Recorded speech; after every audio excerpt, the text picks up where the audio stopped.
Hi. So this week we are going to move forward with your Netflix top 10.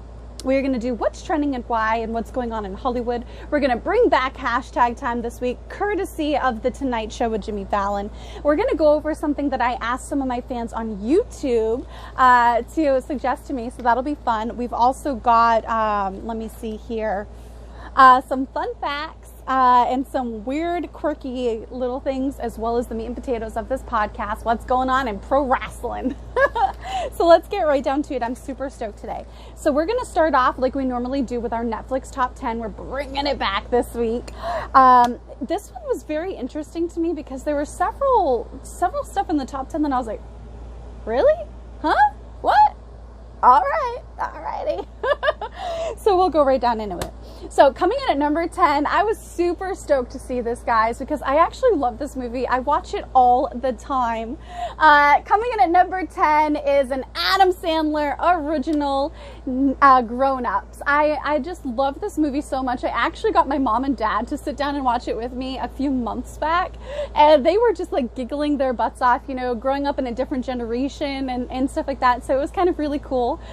You know, I had a very 1970s sort of upbringing, so I love this movie so much. It's indicative of the clash of generations that we have going on today between, you know, baby boomers and millennials and Gen X and Gen Z and so I love that movie. Coming in at number 9 has pretty much been a mainstay for all of 2021. It is none other than Coco Melon. All you young parents with young kids out there, y'all know what I'm talking about.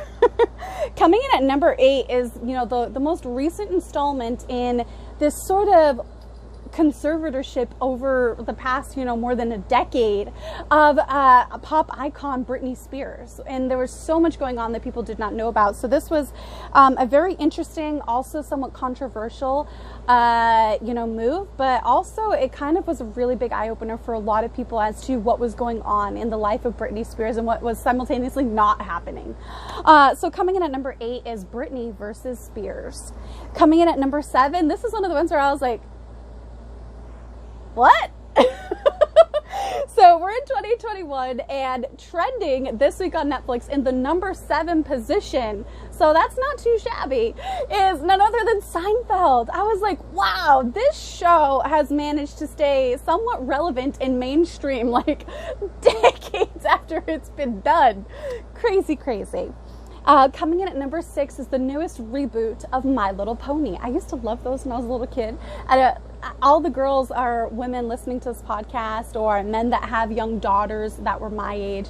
Do you remember My Little Ponies and the little tiny Polly Pockets that were like this big? And it was like, how do you not lose those things? But they were so awesome. Super cool.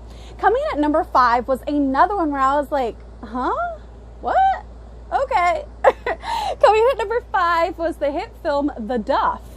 I don't know why, but I was very surprised to see this in the Netflix top 10 this week. I was like, huh, all right. Shout out to Matthew McConaughey. I love that guy. Coming in at number 4 is a Netflix original called Midnight Mass. This looked totally up my alley, so I'm actually really stoked to see it. Apparently, this is another installment from the people that brought to you The Haunting of Hill House and The Haunting of Bly Manor. And Midnight Mass, the series, actually plays host to the original cast of, they reunite. They were from the original Haunting of Hill House and Bly Manor. So I thought that was really cool. So your number 4 this week is Midnight Mass. Coming in at number 3 is a 2021 Netflix original called Made. Let's see here. And coming in at number 2 was a movie that we actually talked about last week for its debut this month in October, starring Jake Gyllenhaal. Is your number 2 this week is The Guilty. It is a movie based around a 911 call center employee who gets a phone call that really shakes him to his core, and he tries to help save the person on the other end of the phone, but things are not as they appear to be. Dun, dun, dun. And this week, coming in at number 1 was a couple weeks ago. It was also in the Netflix top 10. This week, it is in the official number 1 shot, or spot, I should say. It's its first shot at the number 1 spot. Yay! Taeler Hendrix recovers. It's none other than Squid Game. Now, I was scrolling through social media yesterday, getting some ideas of what to talk about on this podcast today, and I saw quite a few people commenting on how they were, they're like, well, I might as well give this a shot. Let's check it out, see how good it is. So it was very interesting to actually see this as the number one trending in the top 10, in the number one prime position this week in the Netflix top 10. Crazy. Funny how things, come full circle. So shout out to my girl, Casey Catal. She actually has already started this series. And it's basically about a group of people that get the opportunity to win money, unlike their wildest dreams, wealthy. But there's one catch. Losing could end up being the ultimate price, meaning your life. So very, very interesting. It's like Mousetrap, the real game. So I kind of want to check that out. I don't know why it's called Squid Game, but I'm sure that there's, maybe it's like a squid version of like Chutes and Ladders. I don't know, but it's supposed to be based around like childhood games, and they become like... So that is your Netflix top 10 for this week. Let me know your thoughts. I am also going to skip right on to something that I asked my fans in the Taeler Army community on my YouTube channel. If you want to join that community with us, we are growing every single day, every single week. It's awesome.